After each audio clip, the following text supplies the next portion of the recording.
To study the trading methods of Jesse Livermore is to witness a masterclass in the science of timing.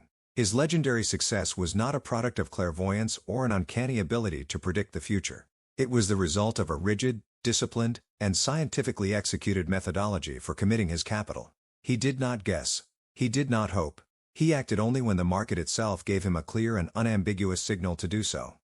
His process was not a single action, but a deliberate sequence of observation, confirmation, and execution. He viewed entering a trade not as a gamble, but as a strategic maneuver in a great campaign.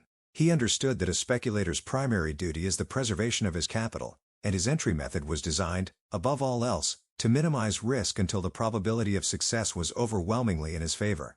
This methodology was built on a foundation of patience that is almost unimaginable to the modern, hyperactive trader. He could watch the market for weeks, even months, without making a single trade, waiting for the perfect alignment of conditions. He was a patient predator, stalking his prey, knowing that the real money was not in constant action, but in waiting for the one decisive moment to strike. Before he would even consider an individual stock, Livermore's first task was always to determine the general trend of the entire market. He called this discerning the line of least resistance. He held it as a fundamental truth that a speculator should never trade against the main current. To do so was to court disaster, to swim against a powerful and unforgiving tide. He would ask, is this a bull market or a bear market? He was not interested in minor fluctuations or intermediate reactions. He was concerned only with the great, primary wave of market movement. If the overall market was in a clear bull phase, he would only consider long positions. If it was in a bear phase, he would only consider short positions or he would remain in cash. This was his first and most important filter.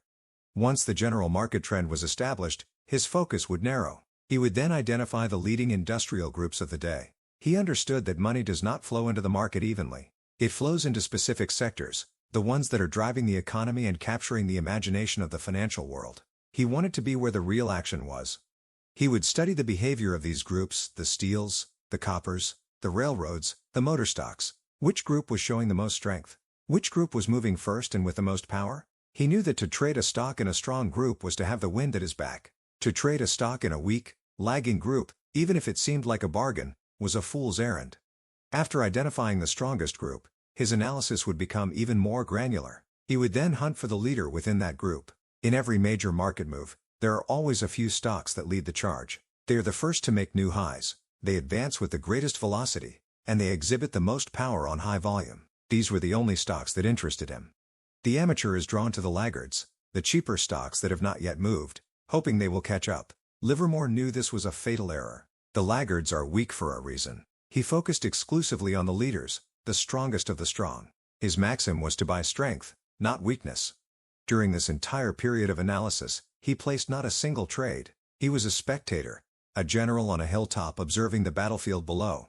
He was watching, studying the character of the leading stocks, waiting patiently for them to consolidate their gains and set up for the next decisive move. He was waiting for the one signal that mattered above all others. This signal, the cornerstone of his entire entry strategy, was what he famously termed the pivotal point. A pivotal point is a specific price level that represents a moment of profound psychological and technical importance. It is the point at which a stock's price action signals its readiness to begin a major, sustained move.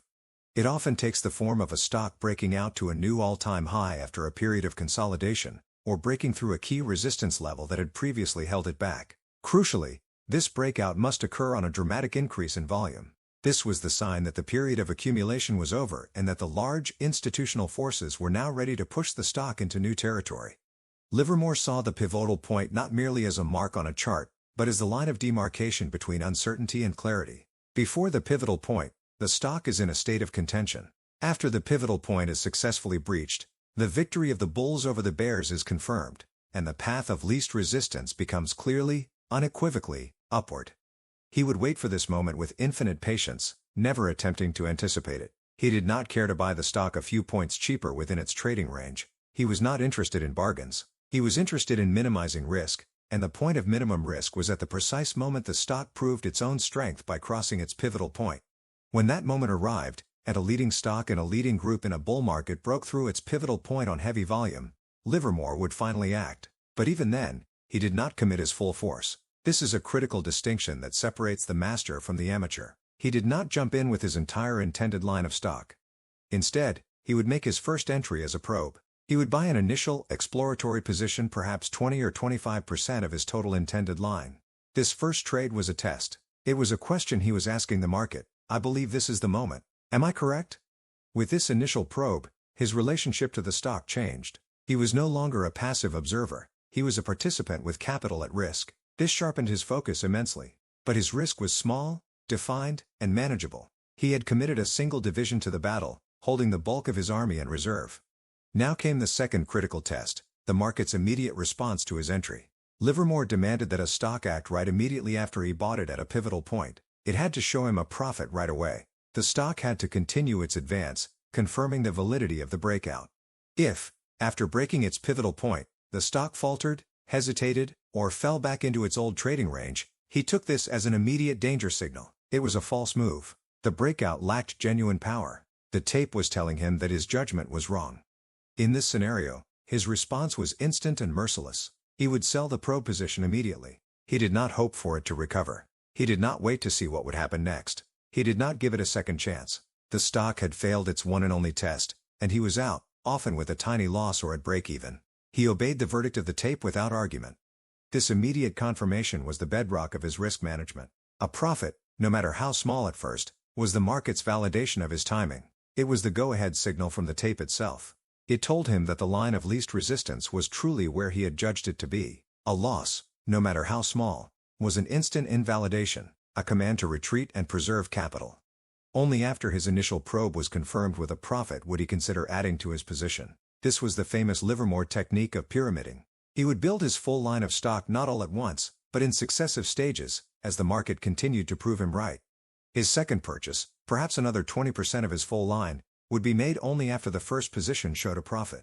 This second purchase would, by necessity, be at a higher price than the first. He was buying on the way up. He was reinforcing success. The amateur averages down, adding to a losing position, hoping to lower his average cost. Livermore saw this as a speculator's mortal sin. To average a loss was to subsidize failure. Livermore's method was the exact opposite. He averaged up, ensuring that his largest commitment of capital was only made when the trade was already working and the risk was lowest. Each successive purchase was a new test. The stock had to continue to act right after each addition to his line. The trend had to remain strong. The volume patterns had to remain bullish. At any sign of a change in character, a weakening of the trend, he would cease buying, and might even begin to sell out his entire position. Throughout this entire entry process, he paid relentless attention to volume. Volume was the gas in the engine, the indicator of the true force behind a move. The breakout through the pivotal point, as mentioned, had to occur on a surge of high volume. This was non-negotiable. It was the footprint of the powerful institutions whose buying he wanted to follow. After the initial breakout, the volume character had to remain bullish. On days when the stock advanced, he wanted to see volume expand. On days when the stock pulled back for a minor, normal correction, he demanded to see volume dry up significantly. This told him that the stock was in strong hands and that there was little selling pressure. A pullback on high volume was a major danger signal. The price action and the volume action had to tell the same story.